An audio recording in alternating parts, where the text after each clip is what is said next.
Hello बच्चों, आज हम क्लास 7th के चैप्टर नंबर 5 को पढ़ेंगे, जिसका नाम है हमारा रिप्रोडक्शन इन प्लांट्स। इसमें हमने कुछ टॉपिक अपने कंप्लीट कर लिए थे। अब इस पार्ट में हम इसको चैप्टर को कंटिन्यू करेंगे। आज का हमारा टॉपिक है sexual reproduction in plants. Plants में sexual reproduction. Most of the flowering plants reproduce by sexual reproduction method involving the fusion of sex cells called जेमिनेट्स।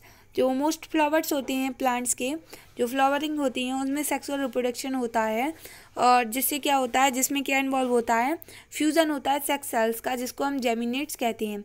In a flower, एक फ्लावर में the stamen are the male reproductive part. जो stamen होता है वह male reproductive part होता है, और pistil is the female reproductive part, और पिस्टल उसमें फीमेल रिप्रोडक्टिव पार्ट होता है। The flower which contains both stamen and pistil are called bisexual flower.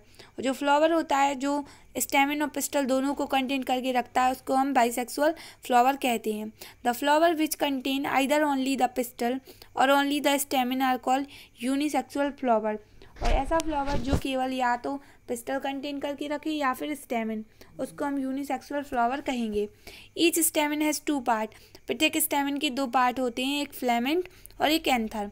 The pistol of most flower have 3 parts. जो pistol के mostly 3 parts होते हैं, ovary, style और stigma. ये आपको स्टेमिन का स्ट्रक्चर दिख रहा है और ये आपको पिस्टल का स्ट्रक्चर बना हुआ है। इसके बाद नेक्स्ट टॉपिक है हमारा स्ट्रक्चर ऑफ अ फ्लावर। कोई भी फ्लावर होता है या फूल होता है, उसकी संरचना कैसी होती है। The main part of a flower are receptacles. जो मेन पार्ट होता है फ्लावर का, उसको रेसिपेटल कहते हैं। Sepals, petals, stamen and pistol, ये कुछ उसके मेन पार्ट्स होते हैं। रेसिपेटल्स क्या होता है, the base of a flower to which all the part of a flower are attach is called receptacles. जो बेस होता है किसी फ्लावर का, जिसमें जो फ्लावर के पूरे पार्ट्स अटैच रहते हैं, इसको हम रेसिपेटल्स कहते हैं। उसके बाद है sepals. The green leaf like part in outermost circle of a flower are called sepals. जो ग्रीन लीफ पार्ट होता है किसी भी फ्लावर का, जो उसकी आउटर मोस्ट सर्किल में होता है फ्लावर के, उसको हम सीपल्स कहते हैं। All the sepal take together are called the calyx. जो पूरे सीपल्स होते हैं वह टुगेदर मिलकर कैलेक्स बनाते हैं। The calyx protect the flower bird. जो कैलेक्स होते हैं वह फ्लावर बर्ड को प्रोटेक्ट करके रखती हैं, सुरक्षित करके रखते हैं। ये आपको स्ट्रक्चर दिख रहा है फ्लावर का। इसमें हमारा फर्स्ट है petals. The colourful and scented part of a flower laying inside the sepals are called petals. जो कलरफुल और स्कैंटेड पार्ट होता है किसी भी फ्लावर का, जो उसके इनसाइड लेट करता है सीपल्स के, उसको हम पीटल्स कहते हैं। This attach the insect and protect the productive organ. वह अटैच रहता है इंसेक्ट से और प्रोटेक्ट करता है, उसके रिप्रोडक्टिव ऑर्गन्स को प्रोटेक्ट करके रखता है। Stamen, the little stalk with swelling tops just inside the ring of a petals in a flower are called stamen। जो लिटिल स्टॉक होती है swelling tops के अंदर, जो रिंग पीटल होती है उसमें किसी भी फ्लावर की, उसको हम स्टेमिन कहते हैं। The swelling top of a stamen is called anther। जो swelling top होता है स्टेमिन को, उसको हम एंथर कहते हैं। The anthers makes the pollen grains and store them। जो एंथर्स होते हैं वह pollen grains को बनाते हैं और उनको स्टोर करके रखते हैं।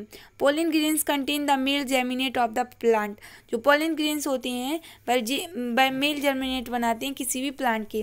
Pistols, in centre of a flower. किसी भी फ्लावर के सेंटर में there is a flask shaped organ called pistil.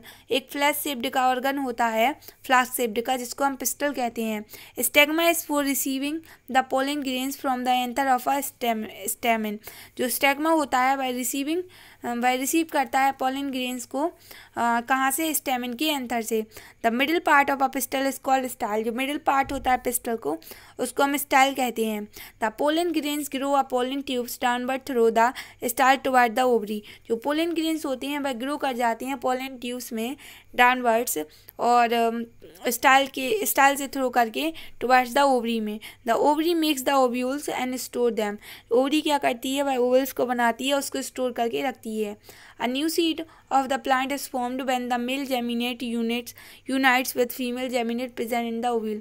एक न्यू सीड या नया बीज बनता है किसी भी प्लांट का जब भी कोई मेल जेमिनेट फीमेल जेमिनेट से ओव्यूल में जाके मिल जाता है। इसके बाद नेक्स्ट टॉपिक है हमारा पोलिनेशन।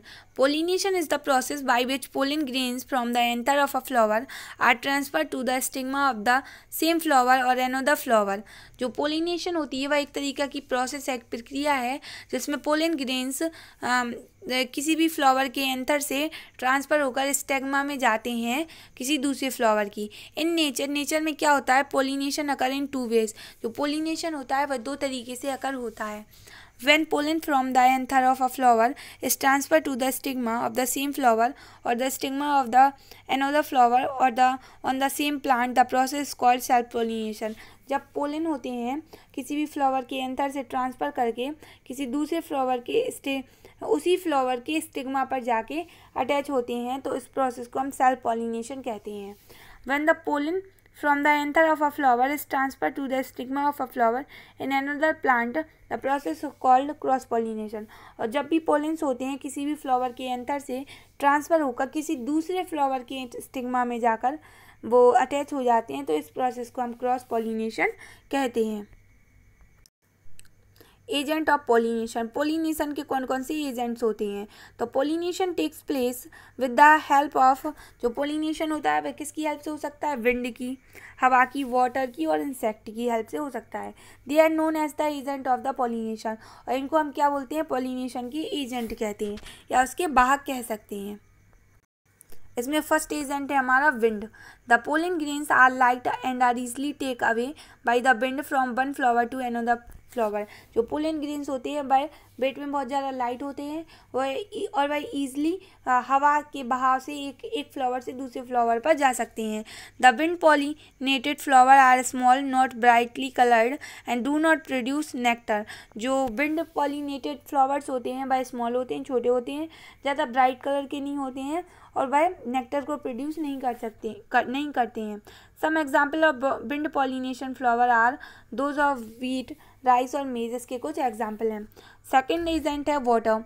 इन एक्वाटिक प्लांट, जो जलीय पेड़ पौधे होते हैं, फ्लावर्स में release pollen grains from its anther in water.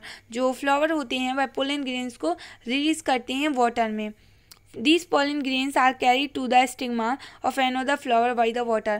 और ये pollen grains होते हैं वह किसी दूसरे फ्लावर की स्टेग्मा पर जाके चले जाते हैं। The plants such as seagrass, Thalassia and hydrilla are water pollinated. ये कुछ एग्जाम्पल हैं वाटर पॉलिनेशन के। इसके बाद हमारा नेक्स्ट और इम्पॉर्टेंट एजेंट है इंसेक्ट या कीड़े मकोड़े।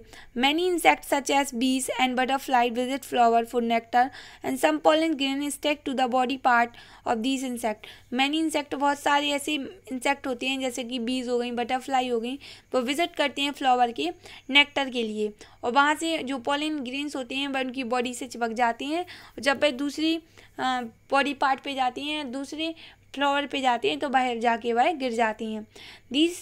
When these insect visit another flower, जब वह दूसरे फ्लावर पे जाते हैं, the pollen grain fall on it's stigma. तो जो पोलन ग्रेन्स होते हैं वह स्टिग्मा में जाके गिर जाते हैं। The insect pollinated flower are brightly colour. जो इंसेक्ट पॉलिनेटेड फ्लावर होते हैं वह बहुत ब्राइट कलर के होते हैं। प्रोड्यूस नेक्टर, वह नेक्टर को प्रोड्यूस करते हैं। हैव स्टिकी पॉलिन्स, उनके पास स्टिकी पॉलिन्स होते हैं। And are sweet and smell, और उसमें स्वीट रहते हैं वह स्मेल रहती है उनमें।